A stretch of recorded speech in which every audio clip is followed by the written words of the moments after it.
É maio de 1944 e o inferno desceu à terra nas encostas da Itália. Estamos na Batalha de Monte Cassino, um dos moedores de carne mais sádicos de toda a Segunda Guerra Mundial. O segundo corpo polonês está encurralado, a munição crítica está a zero e a exaustão física dos homens ultrapassou qualquer limite humano. A derrota parece certa. Mas então, no meio da fumaça de pólvora e das cinzas, um vulto colossal se levanta nas trincheiras. A silhueta é aterrorizante, uma besta de 250 quilos caminhando sobre duas patas, carregando uma caixa de munição de artilharia pesada com a facilidade de quem carrega uma lancheira. Em qualquer outro cenário, os soldados estariam gritando de pavor ou abrindo fogo contra a criatura. Mas aqui, sob a chuva de balas nazistas, acontece o impensável, os homens não recuam. Eles abrem caminho respeitosamente. Alguns até sorriem em meio ao sangue. Eles o saúdam não como um monstro, mas como um oficial superior. Aquele gigante que atravessa o fogo cruzado não é uma alucinação coletiva causada pelo trauma. Aquele é o Cabo Wojtek. E ele é, literal e documentadamente, um urso pardo sírio adulto. Isso não é uma lenda de folclore militar exagerada pelo tempo. Isso não é roteiro da Disney. Existem documentos oficiais do Exército Britânico, registros de pagamento, números de série e ordens de serviço carimbadas para este urso. Ele não era um mascote acorrentado para dar sorte. Ele era um soldado alistado, com patente e salário, que dormia nas barracas. Comia na messe e cumpria missões logísticas vitais que nenhum humano conseguia realizar. A história oficial diz que ele foi a arma secreta dos poloneses, mas a verdade é muito mais estranha. Como um predador alfa, nascido para as florestas selvagens do Irã, acabou viciado em cigarros, bebendo garrafas inteiras de cerveja com seus camaradas e carregando explosivos na linha de frente contra o Terceiro Reich. A jornada de Wojtek desafia a biologia e a lógica militar. Ele acreditava, genuinamente, que era um ser humano. Ele absorveu os vícios, a coragem e a lealdade dos homens que o adotaram, tornando-se o espelho mais improvável da humanidade em tempos de guerra. A história de Wojtek é frequentemente contada como uma curiosidade divertida, um meme histórico. Mas essa versão ignora a parte mais importante. O que acontece com um urso de guerra quando a paz é declarada e ele não é mais útil? O final desta história não é sobre heroísmo no campo de batalha. É sobre o que acontece quando o herói é esquecido. Fique comigo, porque o destino final do soldado Wojtek é algo que os livros de história raramente têm coragem de contar. Para compreender a tragédia do final, é vital testemunhar a improbabilidade do início. O ano é 1942.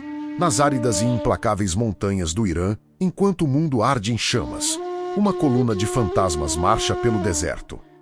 São soldados poloneses, mas não o tipo que você vê nos filmes de heróis. Eles são os sobreviventes do exército de Anders, recém-libertados dos brutais gulags soviéticos na Sibéria.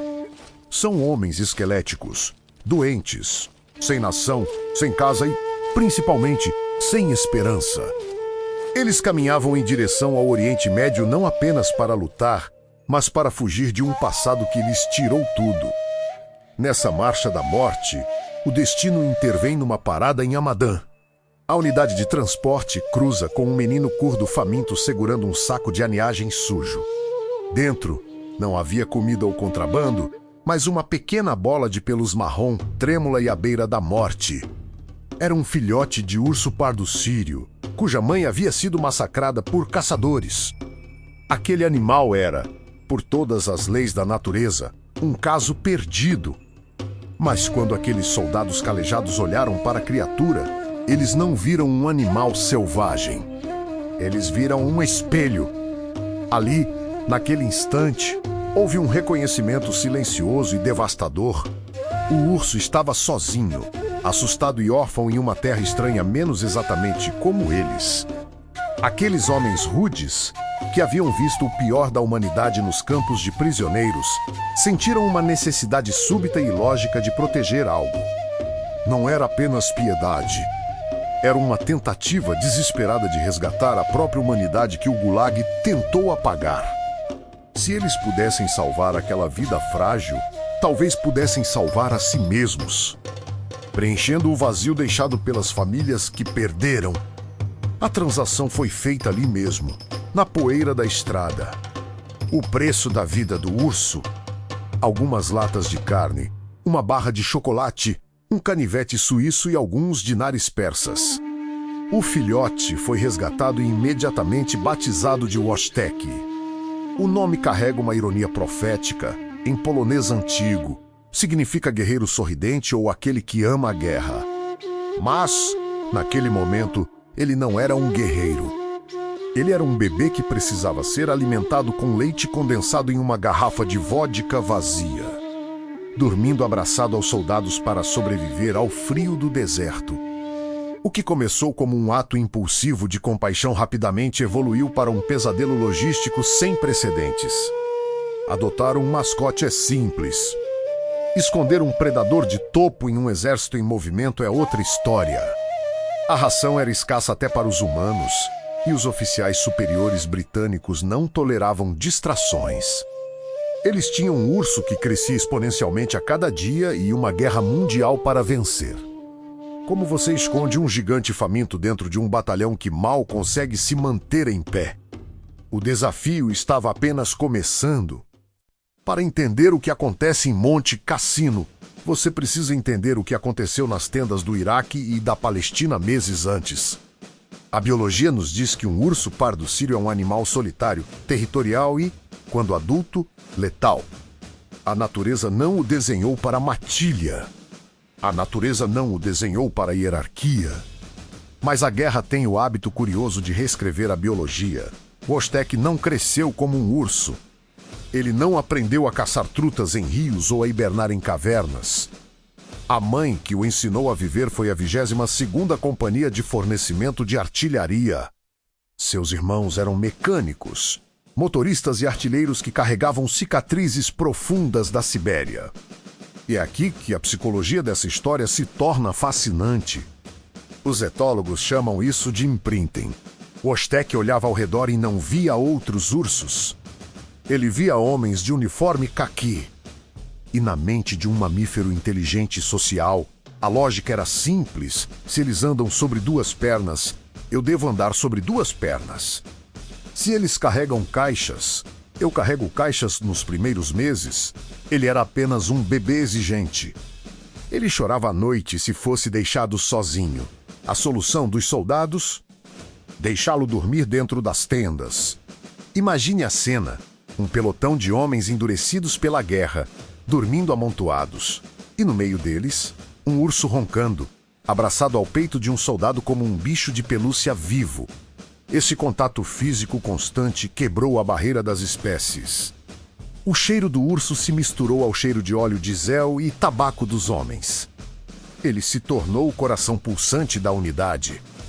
Mas à medida que o Wojtek crescia menos e ele crescia a uma taxa aterrorizante, ganhando quilos de músculo puro toda semana menos, seu comportamento começou a mudar.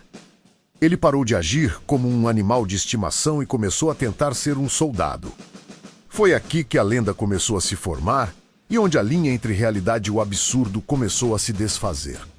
Wojtek observava os rituais de relaxamento dos seus companheiros. Na guerra, o tédio é intercalado pelo terror, e para lidar com isso, os homens bebiam e fumavam. Wojtek queria participar do ritual. No início, deram-lhe cerveja como uma brincadeira. Mas ele gostou. Ele conseguia beber uma garrafa inteira de um só gole, sem derramar uma gota, e depois olhava através da garrafa vazia com um olho só, esperando que o vidro se enchesse magicamente de novo. Mas o hábito mais bizarro e visualmente impactante era o tabaco. Ele fumava. Sim, mas não como nós. Ele dava uma tragada para sentir a fumaça. E então, talvez achando que o efeito viria mais rápido pela digestão, ele comia o cigarro, aceso. Para o Wojtek, aquilo era um petisco. Era o sabor do grupo. Mas não se engane, isso não era um circo. O Aztec não fazia truques por comida. Ele fazia isso por pertencimento. Ele lutava a luta livre com os homens mais fortes da companhia. E aqui vemos a verdadeira nobreza do animal. Um urso dessa idade poderia arrancar a cabeça de um homem com um tapa acidental. Mas o Aztec sabia controlar sua força. Ele jogava, rolava, prendia os soldados no chão e lambia seus rostos, ásperos como sinal de vitória. Ele nunca feriu um único soldado polonês nessas brincadeiras. Ele sabia quem era sua família. Mas a lua de mel no deserto tinha prazo de validade. A ordem chegou. O segundo corpo polonês deveria embarcar no porto de Alexandria, Egito. Destino: Nápoles, Itália. A guerra na Europa estava estagnada e eles precisavam de carne nova para um moedor. Foi nas docas de Alexandria que a 22ª Companhia enfrentou seu inimigo mais perigoso até então. Não eram os alemães. Não eram os tanques Tiger. Era a burocracia do Império Britânico. O navio de transporte, o Miss Bathory, estava sob comando britânico. E o regulamento da Marinha Real era preto no branco, impresso em letras garrafais, proibido o transporte de animais de estimação ou mascotes. O Major Tchaikovsky, comandante da unidade, tinha duas opções. Opção A: deixar o Aztec para trás no Egito. Isso significava abandoná-lo à morte certa ou a uma vida miserável num zoológico local precário. Para os soldados, isso era impensável. Seria como abandonar um irmão ferido no campo de batalha. O moral da tropa, já frágil, entraria em colapso. Opção B: fazer algo completamente ilegal, absurdamente criativo e tecnicamente impossível. Eles escolheram a opção B se a Marinha Britânica não transportava animais, mas transportava soldados. Então o Aztec deixaria de ser um animal.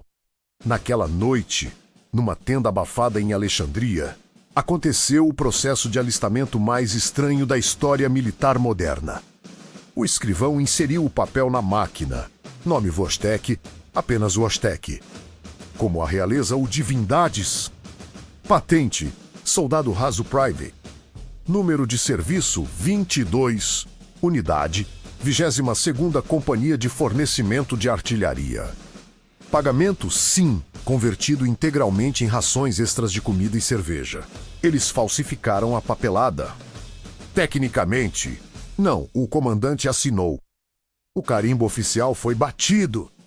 Juridicamente, o urso foi integrado às Forças Armadas Polonesas sob comando britânico. Ele tinha uma caderneta de pagamento. Ele tinha direito ao uniforme embora. Obviamente, nenhum serviço. Ele era, aos olhos da lei marcial, um homem. O plano era insano. Eles estavam apostando que a audácia da mentira cegaria a fiscalização. Mas você não esconde um urso de 200 quilos. Você o esconde à vista de todos. A fila anda. Nome, confere, nome, confere, nome, confere. Chega a vez de Aztec. O oficial britânico levanta os olhos da prancheta. Ele vê o pelo, ele vê as garras. Ele vê o focinho úmido. Ele vê um animal capaz de matar um pelotão inteiro parado respeitosamente na fila, esperando permissão para embarcar. O oficial olha para o urso. O urso olha para o oficial. Os soldados poloneses prendem a respiração. O silêncio no cais é absoluto, quebrado apenas pelo som das ondas batendo no casco do Miss Bathory. O oficial britânico baixa os olhos para a lista de passageiros. Seu dedo percorre os nomes até encontrar Soldado Aztec. Ele olha novamente para o urso. Diz a lenda que o oficial britânico, com aquela fleuma inabalável que só os ingleses possuem, suspirou, balançou a cabeça levemente. Talvez questionando sua própria sanidade ou decidindo que não era pago o suficiente para discutir com um urso. Próximo, disse ele, o Aztec subiu a rampa. A burocracia foi derrotada pela incredulidade. O mascote ficou para trás no Egito. Quem embarcou naquele navio rumo à Itália foi o soldado Aztec. E ele não fazia ideia de que estava navegando direto para o inferno na terra. A viagem pelo Mediterrâneo foi tranquila, Mas o destino final não seria. Eles estavam indo para a linha Gustav. Eles estavam indo para Monte Cassino. E lá, o soldado Wostek teria que provar que sua patente não era apenas uma piada de papel. Lá, ele teria que provar que merecia ser chamado de irmão. A Itália não era a terra prometida que os soldados imaginavam. Era um pesadelo geológico e meteorológico.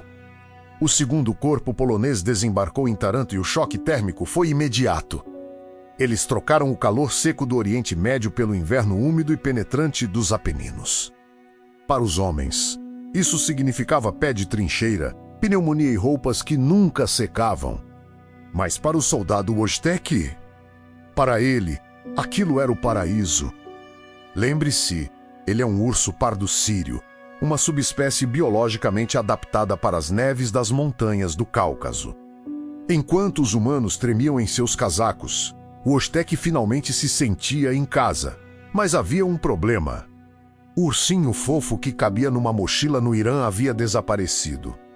Em seu lugar estava um titã de 220 quilos, com garras do tamanho de dedos humanos e uma envergadura que ocupava a traseira inteira de um caminhão BED. A logística de mover uma besta desse tamanho em uma zona de guerra ativa é um pesadelo que nenhum manual militar prevê. Wostek não cabia na cabine. Ele viajava na caçamba, muitas vezes amarrado para não cair nas curvas das montanhas. E aqui começamos a ver o efeito Wostek na moral da tropa e no terror dos civis. Imagine a cena. Você é um camponês italiano em 1944. Sua vila foi bombardeada pelos aliados, depois ocupada pelos nazistas e agora liberada pelos poloneses. Você está confuso, faminto e assustado. Você ouve o barulho de um comboio chegando. Você espia pela janela esperando ver soldados. E o que você vê passando pela rua principal da sua aldeia? Um urso gigante, sentado como um imperador na traseira de um caminhão, olhando curiosamente para sua casa. Os encontros com a população local oscilavam entre o pânico absoluto e a comédia pastelão. A reputação de Wostek o precedia, muitas vezes distorcida pelo telefone sem fio da guerra. Em algumas aldeias, corria o boato de que os poloneses tinham domado demônios. Em outras, diziam que era um soldado nazista geneticamente modificado. A realidade era mais mundana e muito mais engraçada. Wostek era um cleptomaníaco. Ele desenvolveu um fascínio inexplicável por varais de roupa. Talvez fosse o movimento dos tecidos ao vento ou as cores brilhantes em meio ao cinza da guerra. O fato é que o soldado Wostek era um notório ladrão de roupas íntimas femininas. Há relatos oficiais de oficiais poloneses tendo que pagar indenizações a mulheres italianas furiosas porque o urso da unidade havia roubado sutiãs e calçolas para usar como brinquedos ou chapéus improvisados. Ele não era agressivo com os civis. Ele era apenas espaçoso. Ele invadira cozinhas atraído pelo cheiro de molho de tomate. Ele aterrorizava galinheiros não para comer as galinhas, mas porque achava engraçado vê-las correr. Mas a guerra não é feita apenas de travessuras. E foi na Itália que Wostek provou que não era apenas uma atração de circo ou um dreno de recursos. Ele contribuiu para a segurança operacional de uma maneira que nenhum humano conseguiria. A unidade estava estacionada perto da costa do Adriático. A espionagem e a sabotagem eram riscos constantes. Agentes do eixo tentavam se infiltrar nos acampamentos aliados para roubar munição ou obter informações sobre a próxima ofensiva. Wostek tinha um privilégio que nenhum outro soldado tinha. Ele detestava banhos frios, mas adorava os chuveiros quentes improvisados da unidade. Ele aprendeu a ligar o registro do chuveiro sozinho. Certa noite, Wostek dirigiu-se aos banhos para se refrescar. A porta da cabine de banho estava entreaberta. O urso entrou, esperando encontrar água. O que ele encontrou foi um homem. Um estranho, um espião árabe, trabalhando para os alemães. Havia se infiltrado no perímetro e estava escondido na casa de banhos, esperando o momento certo para roubar documentos. Imagine o nível de terror primordial que esse espião sentiu.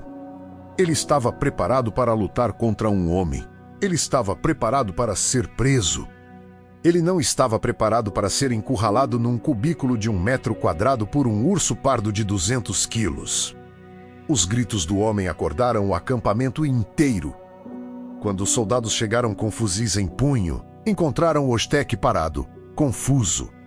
E um homem encolhido no canto, tremendo incontrolavelmente, implorando para ser preso pelos humanos apenas para ficar longe da besta. O espião se rendeu imediatamente. Ele entregou informações vitais sobre as posições alemãs nas proximidades. Oshtek foi aclamado como herói. Naquela noite, sua ração de cerveja foi dobrada e ele ganhou uma manhã inteira de banho livre. Ele não mordeu o inimigo. Ele não precisou. Sua simples existência foi a arma mais psicológica do arsenal polonês. Esse incidente mudou a percepção do alto comando. Ele parou de ser visto como mascote tolerado e passou a ser visto como ativo tático. Sua força física era inestimável na lama italiana. Caminhões atolavam diariamente. Onde seriam necessários 10 homens e pranchas de madeira para liberar um veículo? Bastava um urso motivado geralmente com uma laranja ou um cigarro. Ele carregava toras, caixas de peças de reposição e tambores de combustível.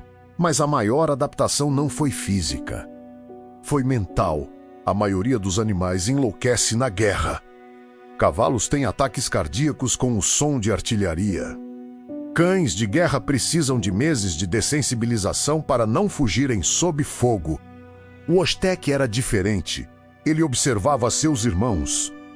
Os etólogos chamam isso de aprendizagem social. O Oshtek media o perigo não pelo barulho, mas pela reação dos humanos. Se os soldados corriam, ele corria. Se os soldados ficavam calmos, ele assumia que o barulho infernal era normal. Ele passou a associar o som da artilharia polonesa com algo positivo. Quando os canhões disparavam, significava que seus amigos estavam trabalhando. Ele ficava fascinado pelas peças de artilharia. Ele sentava perto dos artilheiros, assistindo o recuo violento dos canhões, hipnotizado pelo ritmo da batalha. Isso era crucial, porque o que estava por vir não era uma escaramuça. Eles estavam se dirigindo para a linha Guf. Janeiro, fevereiro, março de 1944, a batalha se arrastava. Milhares de americanos, britânicos, indianos e neozelandeses já haviam morrido tentando tomar aquele monastério no topo da montanha. Era uma fortaleza impenetrável. O moral estava baixo, a comida era fria. A lama estava misturada com sangue. Nessas noites longas e geladas, o papel de Oshtek como terapeuta era sua missão mais importante. Soldados que haviam perdido amigos naquele dia voltavam para a tenda e desabavam ao lado do urso. O Oshtek permitia que eles o usassem como travesseiro. Ele sentia a tristeza deles. É perigoso antropomorfizar animais. Mas quem estava lá jura que sim. Ele ficava quieto. Ele lambe as mãos sujas de pólvora dos homens que choravam. Ele era um lembrete vivo de que havia algo puro num mundo podre. Uma criatura que não odiava ninguém, não tinha ideologia, não sabia o que era fascismo ou comunismo. Ele apenas amava o seu bando. Mas o tempo de descanso acabou. Maio chegou. A 4ª Batalha de Monte Cassino estava prestes a começar. A ordem veio do general Anders tomar a montanha a qualquer custo. A artilharia seria a chave. Eles precisavam disparar milhares de projéteis por hora para quebrar a defesa alemã. Mas os caminhões não conseguiam subir as trilhas de cabras que levavam as baterias de tiro. Os homens teriam que carregar as caixas nas costas. O Oshtek olhou para a movimentação. Ele viu a ansiedade nos olhos do seu melhor amigo, o soldado Piotr Aprendiz. Ele sentiu a eletricidade no ar. A brincadeira de roubar roupas íntimas acabou. O espião no chuveiro foi apenas um treino. O soldado Oshtek se levantou, sacudiu a chuva do pelo e caminhou em direção à linha de frente. O urso estava indo para a guerra. Para entender o que o soldado Oshtek fez, você precisa primeiro respeitar onde ele estava. Monte Cassino não era apenas uma batalha. Era um altar de sacrifício. O antigo monastério beneditino, fundado no ano 529, pairava sobre o vale como o olho de Deus, ou do diabo, dependendo de quem você perguntasse. Os alemães transformaram aquelas ruínas sagradas e as encostas rochosas em uma fortaleza inexpugnável, a linha Gustav. Eles tinham a vantagem da altura. Eles viam tudo. Se um soldado aliado acendesse um cigarro no vale lá embaixo, um sniper alemão lá em cima veria a chama. 3 exércitos maciços já haviam tentado tomar aquela colina. Americanos, britânicos, neozelandeses e indianos. Todos foram repelidos. O vale estava tapetado com cadáveres insepultos. Agora, em maio de 1944, era a vez dos poloneses. O general Anders sabia que essa era a chance de provar ao mundo que a Polônia ainda vivia, mas o custo seria medido em sangue. A estratégia era força bruta. A artilharia tinha que suprimir as posições alemãs para que a infantaria pudesse subir. Isso significava que os canhões não podiam parar nem por um segundo. O silêncio da artilharia significava a morte da infantaria. Mas havia uma falha crítica no plano, a geografia. As posições de artilharia da 22ª Companhia estavam precariamente equilibradas em saliências rochosas. Não havia estradas. As trilhas eram caminhos de pastores, estreitos demais para os caminhões Bedford carregados.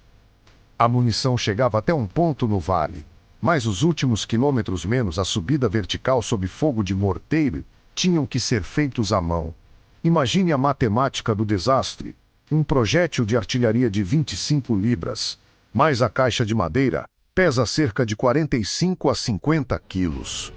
Um homem exausto, mal alimentado e aterrorizado mal consegue carregar uma dessas caixas por alguns metros. Eram necessários 2 homens para transportar cada caixa com segurança. A cadência de tiro exigia centenas de caixas por hora. Os homens estavam quebrando, não metaforicamente. Suas costas estalavam, seus joelhos cediam. Eles subiam, largavam a munição, desciam correndo, pegavam outra, subiam, desciam. O fluxo de munição começou a diminuir. Os oficiais gritavam nos rádios: precisamos de projéteis. Os alemães estão contra-atacando. Se a munição parasse, o ataque falharia. Se o ataque falhasse, o segundo corpo seria massacrado. Wostek estava na retaguarda imediata, observando. Os animais sentem o estresse no feromônio dos humanos. Ele via seus tratadores, homens que lhe davam cerveja e coçavam sua barriga, passando por ele com rostos cinzentos de fadiga, carregando aquelas caixas pesadas, tropeçando, caindo, levantando. Ele viu a ineficiência, ele viu a dor. E algo estalou na mente daquele urso.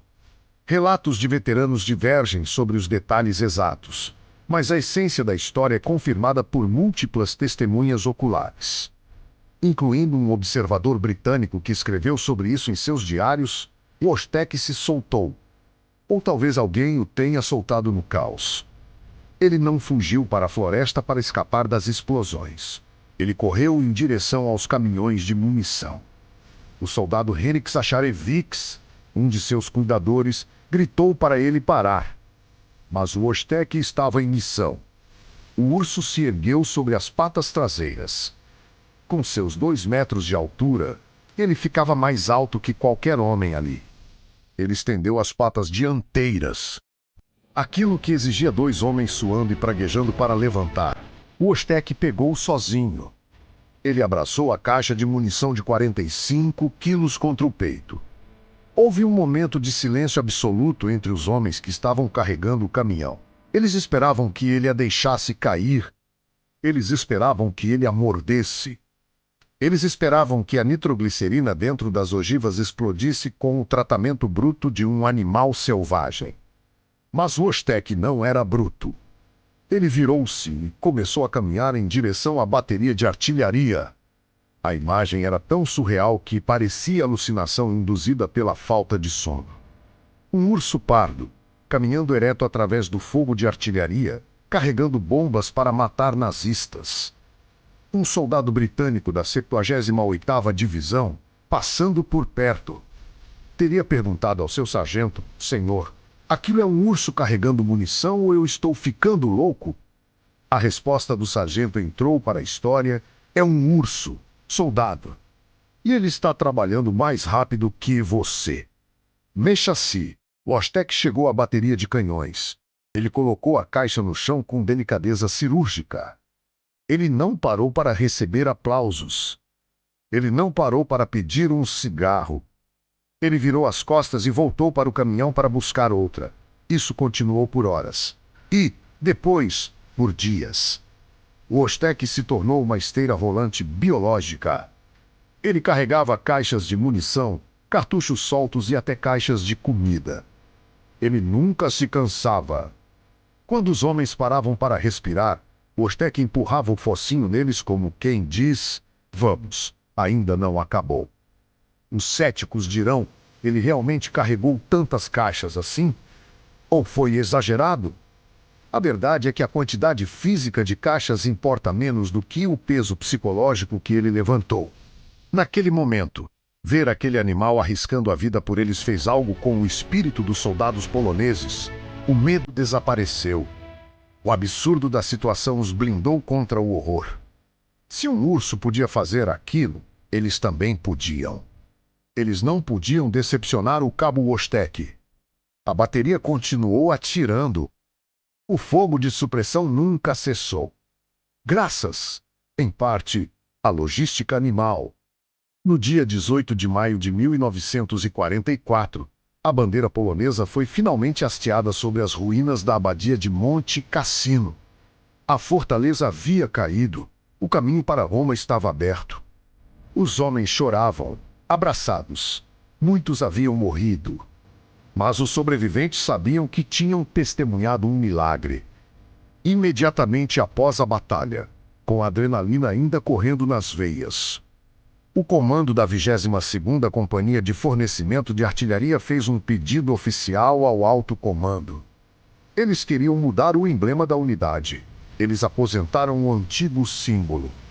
Um novo desenho, aprovado e pintado em todos os veículos, uniformes e bandeiras da companhia a partir daquele dia, era simples e poderoso, a silhueta de um urso, caminhando sobre duas patas, segurando um enorme projétil de artilharia em seus braços.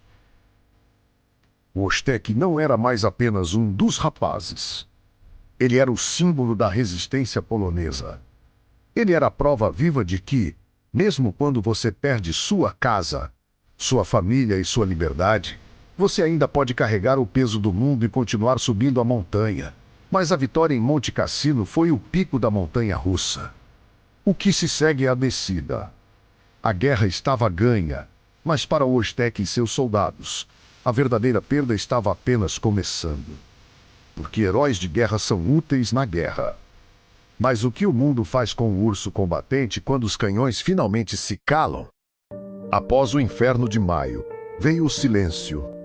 A batalha de Monte Cassino estava terminada. A linha Augusta foi rompida. O caminho para Roma estava, finalmente, aberto. Para os historiadores, foi uma vitória estratégica decisiva. Para os homens da 22ª Companhia de Fornecimento de Artilharia, foi apenas o momento de contar os mortos e tentar dormir sem ouvir o som de morteiros. Washtek sobreviveu. Não apenas sobreviveu, ele prosperou no caos. Durante os dias mais críticos do cerco, ele fez o trajeto que mataria um cavalo ou quebraria a espinha de um homem. Ele caminhou calmamente através das explosões, uma figura estoica em meio ao pânico. A lenda diz que ele nunca derrubou uma única caixa, nenhuma munição foi desperdiçada, nenhuma ogiva explodiu em seus braços. Para o comando militar, o Washtek deixou de ser uma curiosidade. Ele se tornou um talismã. A imagem daquele urso carregando a bomba se fundiu à identidade da unidade. Em uma cerimônia improvisada, com tinta fresca e estêncil, os caminhões da companhia foram repintados. Saiu a numeração padrão, entrou o novo brasão oficial Um urso pardo caminhando sobre duas patas, segurando um projétil de artilharia. Mas o reconhecimento não parou na pintura. A burocracia militar, que meses antes tentou barrá-lo no Egito, agora se curvava diante dele. O Osteck foi oficialmente promovido. Não era uma patente honorária. Era real. O soldado Osteck tornou-se cabo Osteck. Imagine a cena surrealista. Um oficial lendo a ordem do dia. E um urso de 250 quilos em posição de sentido ou mais próximo que um urso consegue disso. Recebendo saudações de homens que tinham o dobro da sua idade, seu soldo aumentou. Sua ração de álcool e cigarros foi oficialmente sancionada. Ele era uma celebridade. Jornalistas britânicos e americanos viajavam até o acampamento apenas para tirar uma foto com o urso heróico. Por um breve momento, no verão de 1944, a vida parecia ter vencido. Eles estavam na costa do Mar Adriático. O tempo estava quente. O Osteck passava os dias nadando no mar com seus soldados. Há filmagens reais desse período que mostram uma felicidade quase infantil. Homens correndo para a água, pulando nas costas do urso, jogando bola com ele. O Osteck mergulhava, desaparecia sob as ondas e emergia rugindo, espirrando água salgada em todos. Era a imagem perfeita da camaradagem. Mas, nos bastidores, a geopolítica estava afiando uma faca para apunhalar esses homens pelas costas. Enquanto o cabo Osteck nadava no Adriático, 3 homens poderosos em ternos caros estavam decidindo o destino do mundo em salas fechadas. A grande tríade Scher, Roosevelt e Stalin. Os soldados do 2º Corpo polonês lutaram sob o comando britânico com uma promessa implícita: lutem conosco. Derrotem Hitler e nós ajudaremos a libertar a Polônia. Eles cumpriram sua parte. Eles sangraram em Monte Cassino. Eles abriram a Itália. Mas em Alta, a Polônia foi vendida. Para apaziguar, Stalin garantir a entrada da União Soviética na guerra contra o Japão. Os aliados ocidentais concordaram em deixar a Polônia sob a esfera de influência soviética. A fronteira da Polônia foi redesenhada. As cidades de onde a maioria daqueles soldados vinha, menos eu ou Wilno, não pertenciam mais à Polônia. Agora eram parte da URSS. A notícia chegou ao acampamento como uma bomba silenciosa, mais devastadora que qualquer artilharia alemã. Eles haviam vencido a batalha, mas perdido a guerra. O país pelo qual lutaram deixou de existir. O governo pelo qual juraram lealdade era agora considerado ilegítimo. O novo governo em Varsóvia era um fantoche comunista controlado por Moscou. A ironia era cruel. Os mesmos soviéticos que prenderam esses homens nos gulags da Sibéria em 1939 eram agora, oficialmente, seus mestres. Voltar para a Polônia não significava voltar para casa. Significava voltar para a prisão ou para o paredão de fuzilamento. Eles seriam tratados como traidores, espiões do Ocidente. De repente, o glorioso 2º Corpo polonês tornou-se o exército de lugar nenhum. Eles eram párias, hóspedes indesejados. E no centro desse vácuo existencial estava o cabo Osteck. A conexão entre o urso e os homens se aprofundou de uma maneira dolorosa. Antes, o Osteck era o mascote da esperança. Agora, ele era o símbolo do exílio. Pense nisso, o Osteck também não tinha para onde ir. Ele não podia voltar para o Irã. Ele não sobreviveria na natureza selvagem. Ele era domesticado demais. Ele não podia ir para a Polônia. O novo regime comunista via o urso do general Anders como um símbolo do nacionalismo burguês que precisava ser apagado.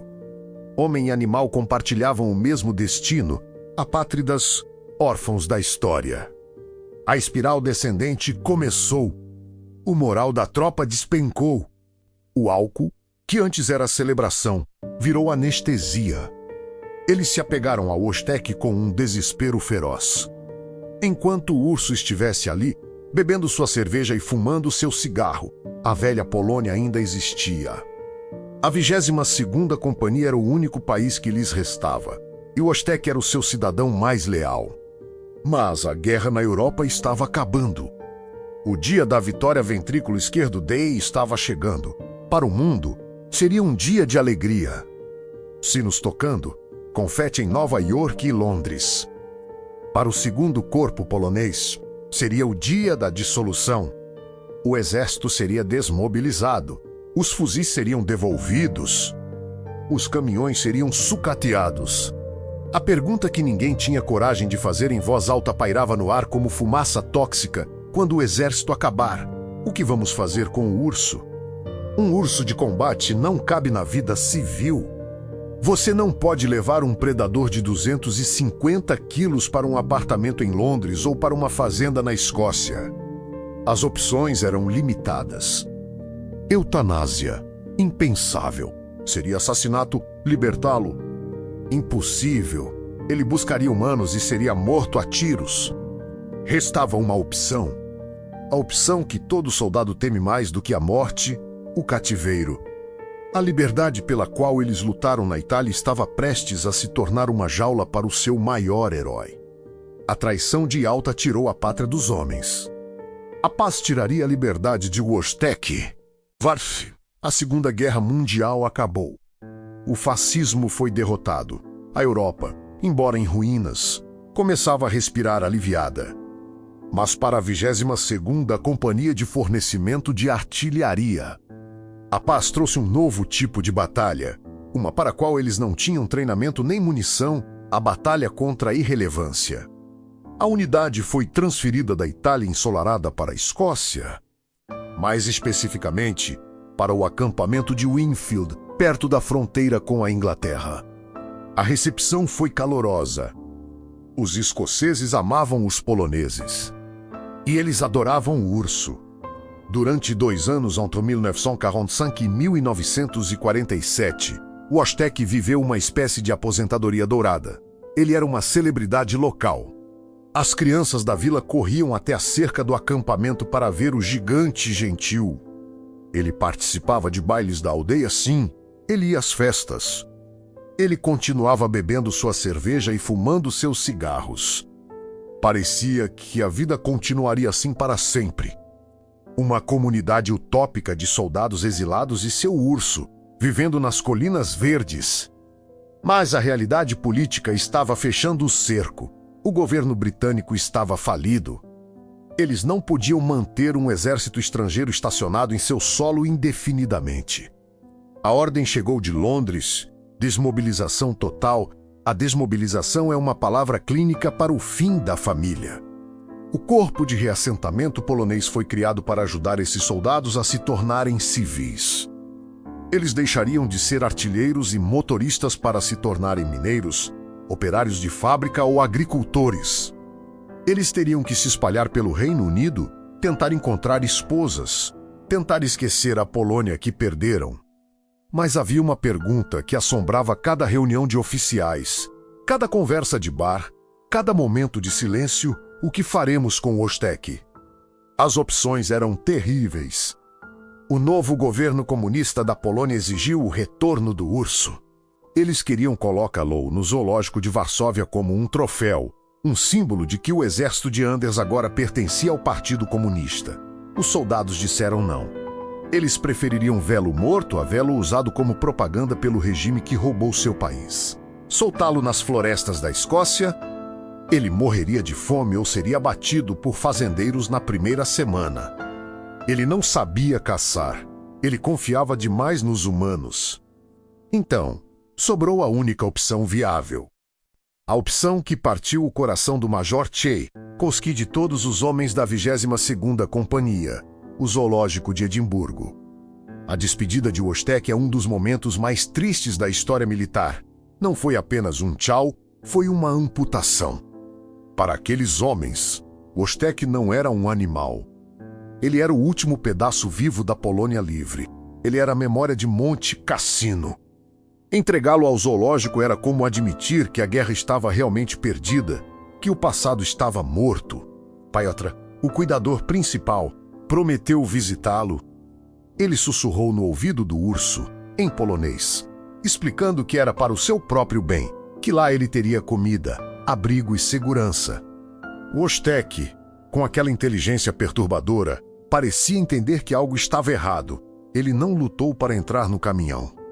Ele subiu com a dignidade de um soldado que aceita uma missão suicida porque é a ordem. A viagem até Edimburgo foi curta, mas a distância percorrida foi infinita. Ele saiu do caminhão como cabo do exército polonês. Ele entrou no recinto como o espécime número 34. Precisamos contextualizar o que era um zoológico em 1947. Não havia enriquecimento ambiental. Não havia preocupação com o bem-estar psicológico. Eram prisões para animais. O Oztek foi colocado em um recinto de concreto cercado por grades de ferro. O choque para o urso foi cataclísmico. Imagine a mente dele. Durante 5 anos, sua vida foi movimento, barulho, cheiro de diesel, o calor dos corpos humanos. A liberdade das montanhas italianas e das colinas escocesas, ele dormia em tendas. Ele viajava em caminhões. Ele era livre dentro das regras do exército. De repente, o mundo encolheu para 20 metros quadrados de pedra cinza. O silêncio à noite no zoológico era aterrorizante para ele.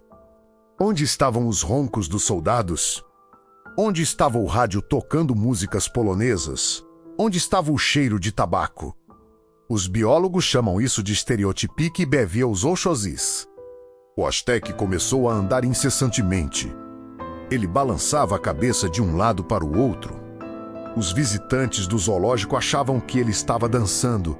Olhem, o urso está dançando. As crianças gritavam. Ele não estava dançando. Ele estava enlouquecendo. Era a manifestação física de uma mente social se desintegrando no isolamento. Ele se sentava perto das grades e olhava para a multidão. Milhares de rostos escoceses passavam por ele todos os anos. Eles jogavam pães, maçãs e doces. O Oztek raramente comia o que jogavam. Ele apenas olhava, procurando um uniforme, procurando um rosto conhecido, procurando alguém que não o olhasse como um monstro, mas como um irmão. Houve momentos de luz nessa escuridão que, de certa forma, tornavam a tragédia ainda mais dolorosa.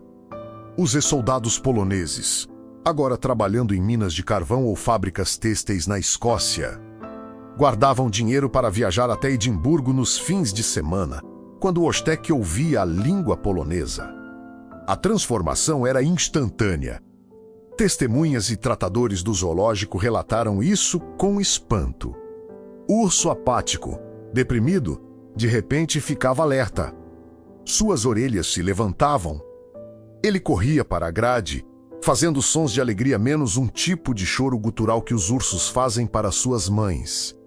Os veteranos desobedeciam todas as regras. Eles pulavam as cercas de segurança. Eles jogavam cigarros acesos para ele. Eles abriam garrafas de cerveja e derramavam na boca do urso. Durante aqueles breves minutos, a guerra voltava. A irmandade voltava. O Oztek Centavi conversava com eles. Os homens contavam sobre seus empregos ruins, sobre a saudade da Polônia, sobre como o mundo os havia esquecido. E o Oztek ouvia, o único ser na Terra que realmente entendia a dor deles. Mas o relógio sempre vencia. O zoológico tinha que fechar. O guarda chegava. Ei, você, saia daí, é perigoso. O veterano tinha que ir embora. Ele olhava para trás uma última vez. E o Oztek ficava. Os relatos do diretor do zoológico dizem que, após essas visitas, o Oztek entrava em depressão profunda. Ele se recusava a sair de sua caverna artificial por dias.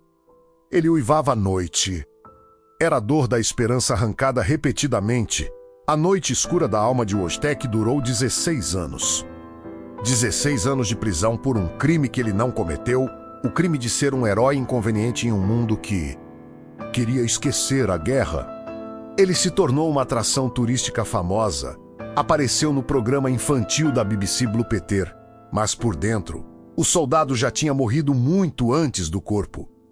Ele morreu em dezembro de 1963, aos 21 anos de idade. A causa oficial foi dano ao esôfago, provavelmente pelos cigarros e ossos engolidos. Mas qualquer um da 22ª Companhia diria que ele morreu de saudade.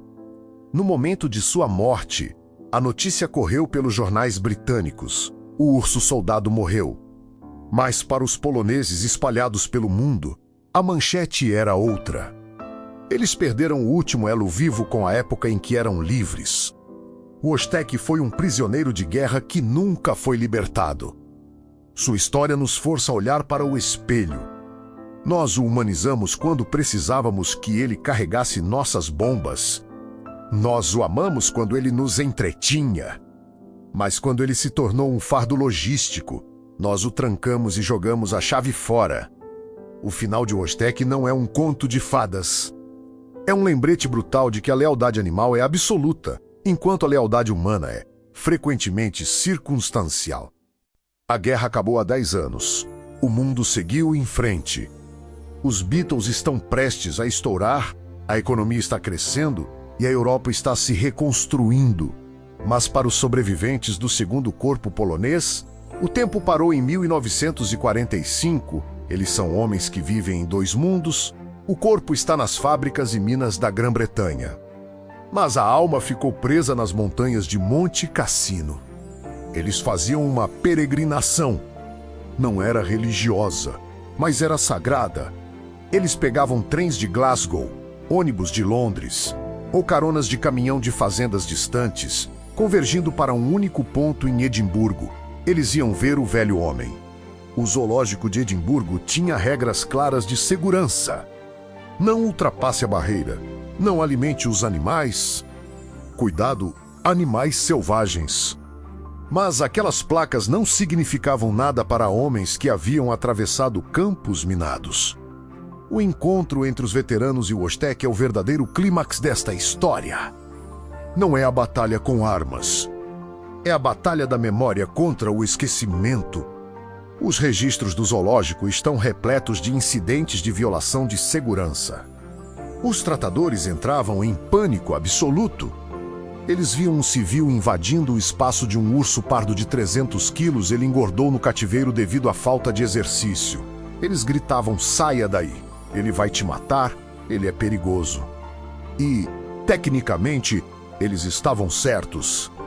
O Wojtek, naqueles anos finais, torna-se imprevisível com estranhos. Ele rosnava para turistas barulhentos. Ele batia as patas na água para molhar quem chegasse muito perto. Ele era um prisioneiro rabugento e infeliz. Mas então, o milagre acontecia. O homem invasor não recuava. Ele se aproximava da grade e dizia apenas uma frase. Não em inglês, em polonês. Talvez fosse Wojtek: Chodź, tu Wojtek, vem aqui. Ou simplesmente quer dizer: Braci, olá, irmão. A reação era biológica e imediata. Ao som da sua língua materna menos a língua com a qual foi ninado, alimentado e comandado, o urso perigoso desaparecia. O Wojtek se levantava e corria para a grade.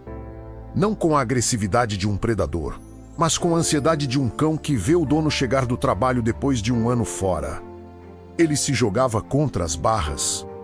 Ele fazia sons que os tratadores raramente ouviam, grunhidos suaves, quase um ronronar gigante. O veterano, ignorando os gritos dos funcionários do zoológico, enfiava a mão através das grades. Pense na loucura disso, colocar a mão na boca de um urso. Mas o Wojtek apenas lambe a mão calejada. Ele cheirava a manga do casaco, buscando o cheiro de tabaco barato, o cheiro de pólvora imaginária, o cheiro de casa. Gustin Karolewski, um dos seus companheiros de armas mais próximos, visitou-o várias vezes.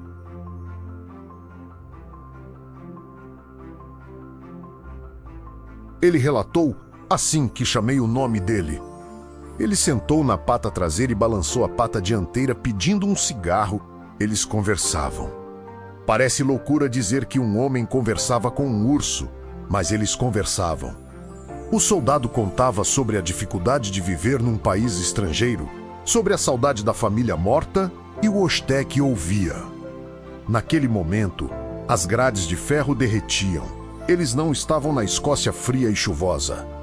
Eles estavam de volta ao sol da Itália, jovens, fortes e vitoriosos. Esses encontros eram a única coisa que mantinha o Ostec vivo. Era o único momento em que sua identidade de soldado era validada. Para o resto do mundo, ele era uma atração de circo. Para aquele homem na grade, ele era um herói de guerra. Mas o clímax emocional traz consigo a queda mais dolorosa. A visita tinha que acabar. O soldado tinha que voltar para sua vida civil, para seu turno na fábrica. Do Idzenia, o Ostec adeus, o Ostec. Quando o homem virava as costas e se afastava, a transformação reversa acontecia. Testemunhas descrevem isso como a coisa mais desoladora que já viram. O Ostec ficava parado na grade, assistindo seu amigo desaparecer na neblina de Edimburgo. Ele não rugia de raiva. Ele ficava em silêncio absoluto. E então, o movimento começava, o balanço. Cabeça para a esquerda, cabeça para a direita, corpo para frente. Corpo para trás, o tique nervoso do abandono. O herói de Monte Cassino voltava a ser o prisioneiro 34. Aqueles soldados saíam do zoológico com o coração partido. Muitas vezes chorando abertamente no ônibus de volta para casa, sentindo a culpa esmagadora de deixar um camarada para trás na prisão. A biologia cobrou seu preço. Ursos em cativeiro raramente vivem muito, mas o Ostec resistiu por 21 anos. No entanto, o final não foi heróico. Não houve uma última batalha. Não houve glória. Houve apenas o declínio lento e doloroso de um atleta que não podia mais correr. Ele sofria de problemas ósseos graves e danos no esôfago, o preço de anos engolindo cigarros e carregando pesos excessivos na juventude. Em dezembro de 1963, o inverno foi particularmente cruel. O Ostec parou de comer. Ele passava os dias deitado em sua cama de palha, respirando com dificuldade. Os veterinários tomaram a decisão. Não havia mais nada a fazer além de aliviar a dor. A notícia da sua morte correu o Reino Unido. A BBC noticiou. Os jornais de Londres publicaram obituários respeitosos. Mas na comunidade polonesa, o luto foi visceral. Nas rádios livres polonesas, a transmissão foi interrompida para o anúncio. O cabo Ostec se apresentou para o serviço final. Homens adultos, veteranos endurecidos que viram seus amigos serem despedaçados por morteiros sem derramar uma lágrima. Choraram copiosamente pela morte daquele urso. Por quê? Porque enquanto o Ostec estava vivo, uma parte da Polônia livre ainda respirava. Ele era o último pedaço tangível daquela jornada épica do Irã à Itália. Com a morte dele, o último elo se partiu. Eles estavam agora, definitiva e irrevogavelmente, sozinhos no exílio. Dizem que um soldado morre 2 vezes. A primeira, quando seu coração para. A segunda, quando seu nome é dito pela última vez. O Ostec morreu em 1963, mas a sua segunda morte nunca aconteceu.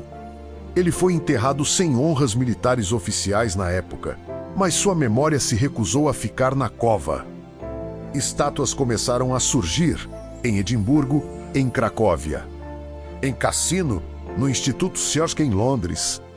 Livros foram escritos, documentários foram feitos. Mas o maior monumento ao Ostec não é de bronze. É a verdade que ele revelou sobre a natureza da guerra. Em um conflito onde humanos agiram como bestas, matando milhões em campos de extermínio e bombardeios, foi uma besta que nos ensinou o que significa ser humano. Ele não lutou por ideologia. Ele não lutou por ódio. Ele não lutou por uma bandeira. Ele lutou porque seus amigos estavam lutando. Ele carregou o peso porque seus amigos estavam cansados. O cabo Ostec nunca voltou para a Polônia em vida. Mas hoje, sua lenda é contada em todas as escolas de Varsóvia. Ele finalmente voltou para casa. A saga de Ostec transcende a curiosidade histórica. Ela funciona como um espelho moral. Em um conflito onde a civilização se rendeu à barbárie industrial, foi uma besta que nos ensinou a lição mais pura sobre humanidade. Ele não lutava por fronteiras, ideologias ou ódio geopolítico. Ele carregava o peso do mundo nas costas simplesmente porque aqueles homens eram sua família. Ele foi um urso que escolheu ser soldado, talvez para nos lembrar do perigo de nos tornarmos animais. Hoje, os registros da 22ª Companhia estão arquivados e os homens que marcharam do Irã à Escócia já partiram. O concreto do zoológico esfriou, mas o espírito daquela irmandade permanece intocado. Dizem que a energia não morre, apenas se transforma. Se você fechar os olhos e escutar com atenção nas encostas silenciosas de Monte Cassino, entre o assobio do vento e as papoulas vermelhas que crescem sobre as cicatrizes da batalha, talvez você ainda consiga ouvir o motor engasgado de um caminhão Bedford subindo a montanha e a risada inconfundível de homens brindando com seu irmão mais forte. O Cabo Woztek finalmente voltou para casa.